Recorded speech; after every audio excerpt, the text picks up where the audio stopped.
Welcome to another episode of Otaku Don. This is Sleepy Melbourne in the building, joined with Just Charles. Hello. And we are here to talk to you about One Piece, chapter 1107. I was looking for you. So make sure you like, subscribe, and comment below. All right, and let's get into the chapter. All right. It starts right where we left off with Bragi and Dory showing up, and guess who they brought with them? Oimon and Kaimon. And Kashi. The two giants that were at Enies Lobby. Oh. That got tricked to basically work there because they said that they had imprisoned Dory and Bragi. And once they found out that wasn't the truth, they was like, oh, well, we're up out of here.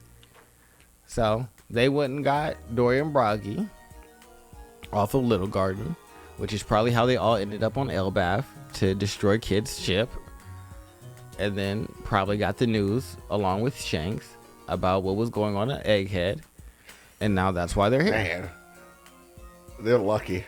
Shanks could have randomly decided, it's like, you know what, I'm about to neander my way down here. I'll go with you guys. Yeah. But, in any event, so Dory and Bragi and the rest of the giant warrior pirates show up. Who else? And then we get I think the very next thing is, we see Usopp reacting to that.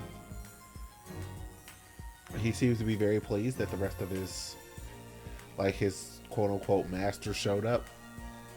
Even though you would think he would count, well, he pretty much figured out all the plant stuff by himself during the time skip, didn't he? There was no quote-unquote master that was on that island. Yes, there was. Who was it? The Hercules. The What? dude that was basically a beetle. Oh. Then that should be Usopp's master. No. That's who his entire fighting style was. He wants to be a great warrior of the sea. And he believes that the greatest warriors of the sea are the giants.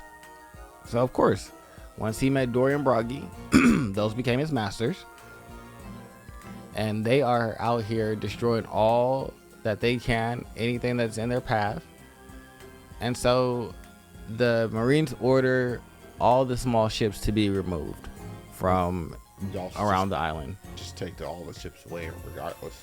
Well, they said that they're going to keep the large ships there and use the large ships to still shoot at the Pacifista and move the small and medium-sized ship back.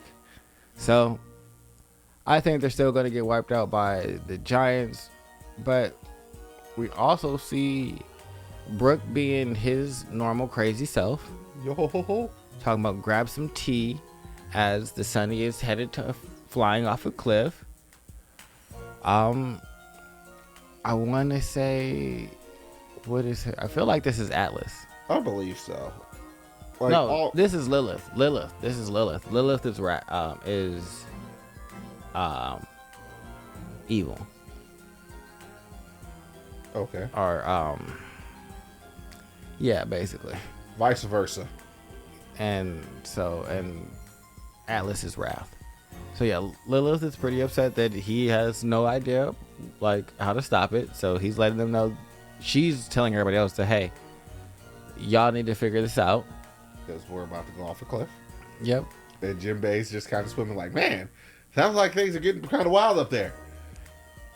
Zoro is still in the midst of fighting Rob Lucci.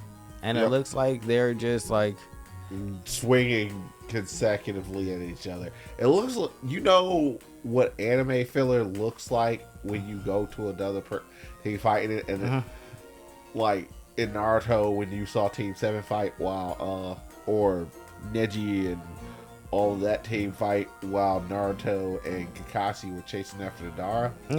Yeah, that's what this is the equivalent of.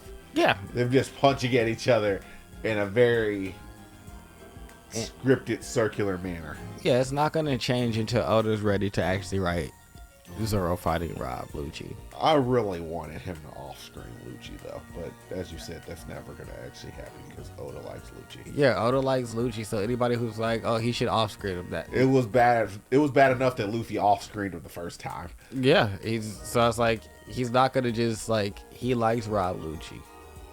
But we go to Luffy and the crew versus Saturn. And this is where we get Bonnie crying and Luffy trying to figure out why she was crying. Her telling him that she was looking for him. The son got Nika. Calls him Nika. He says, "What's a Nika?" She said, "It's you." He tells her that her punch was weak. She's like, "If it was so weak, show me a strong rubbery punch, because that's what I was trying to do." And so he does and starts busting up Saturn's face. Now, why he names his abilities off of a sun motif, even though he has no idea who the heck Nika is and has no idea that it has nothing to do with it, something to do with the sun, is neither here nor there. I like it. Dawn Gatling. The booming Dawn Gatling. So, giving him those good old right and lefts. 1, 2, 6s, and 8s. Kizaru tries to ambush Bonnie again.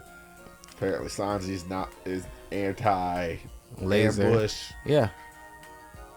Kicks that laser right out the way. His eyebrow has transformed into the other way. So that means that he's in his... cybernetics have activated. Yep.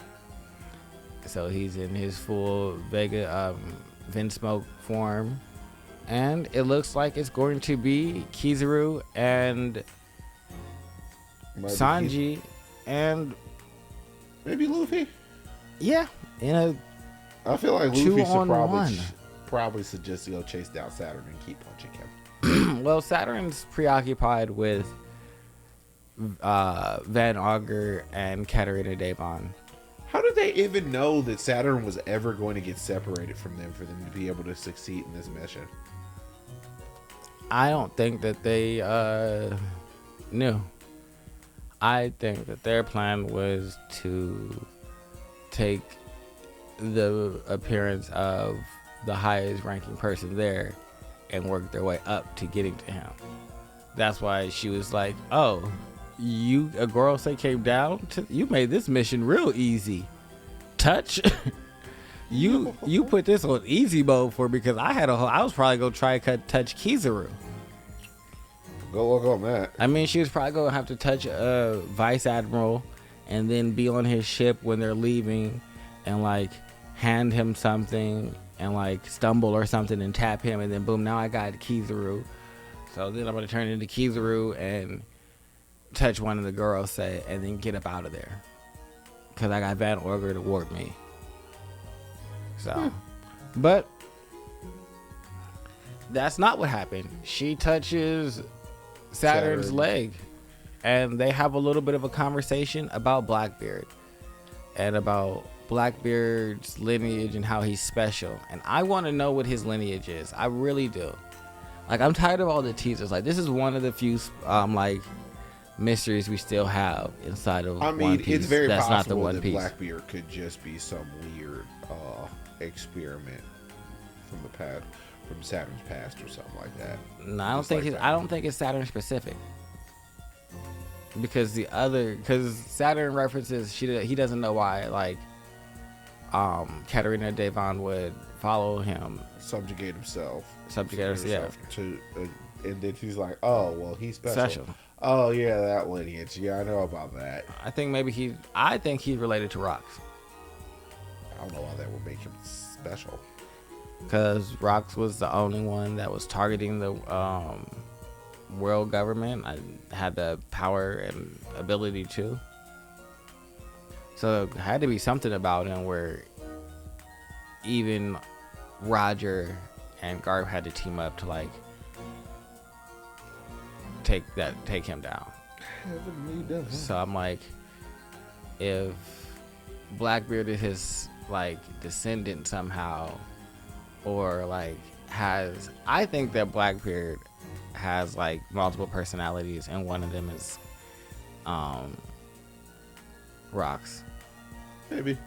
So, but anyway, weird pace guy pops up at the end and wants to be taken with. That's so mean. Called him weird pace guy. I mean, he is weird swamp dude. I mean, that's what he is. He's literally Oda probably just finally remembered this. Like, yo, he is on their ship. Man, A caribou. he could have been left behind on Wano by He's accident. talking about caribou, just so y'all know. I know he couldn't. He's always Oda knew he was. Oda's been drawing and taking him with him very carefully, in different barrels and boxes. Like Zoro puts him in different things, and he helped at Wano, and that's why they took him off of Wano with them. During the fight with Kaido on Wano, he had all the food inside of him and gave it to Luffy. And so they said, okay, well, we'll take you to the next island, which happened to be Egghead. So they kicked him out on Egghead. So he's just been wandering around. And so now he wants to go with Van Augur and Katarina Devon because he is the Bartolomeo to Luffy's Blackbeard. So yeah. But and that's the end of the chapter. I'm excited. I think this is the evidence of we pretty much hit the tippy top. I feel like we might get to see Blackbeard, and I want to know like what's special about him. Like, there's just so much I want to know. I don't honestly care about what's special about Blackbeard. Ultimately, he's just somebody else who's going to get beat up. Nah, see, because for me, it's just more world building. Like, what do you have planned? Like, where are the connections at? What lines? What little Easter eggs and things did you put in the story that like we weren't paying any attention to? I mean, yeah, the build up and stuff like that is kind of nice, but it's just like we've been dealing with Blackbeard for how long now? Well, I think that I'm more excited for this than I am for dragon stuff. And it's because I've been getting like little bits of Blackbeard here, seeing him do certain things, whereas with Dragon, there's just been like a dearth of anything. And you're just supposed to like kind of like believe in his like mysticism. Set up this mystique, and Yeah. then no real cachet or anything like that is inherent inside of it. Yeah. But yeah, no, I don't know. It's just like, as I've continuously said, as the journey has gone further and further along, the more I'm more invested inside the primary characters with the crew, as opposed to just anybody who's ironious and stuff like that. And so I'm into everybody that's been fleshed out. I'm into all of it, honestly. Like outside of Shanks and them, it's just like, well, but what about Blackbeard's crew? They're literally there to get beat up. No, I want to know more about like Whitebeard's Island. What's going on with that? There's just a lot of stuff I like. I mean, but we're rambling. Make sure you guys like, subscribe, comment, share, do all the things below.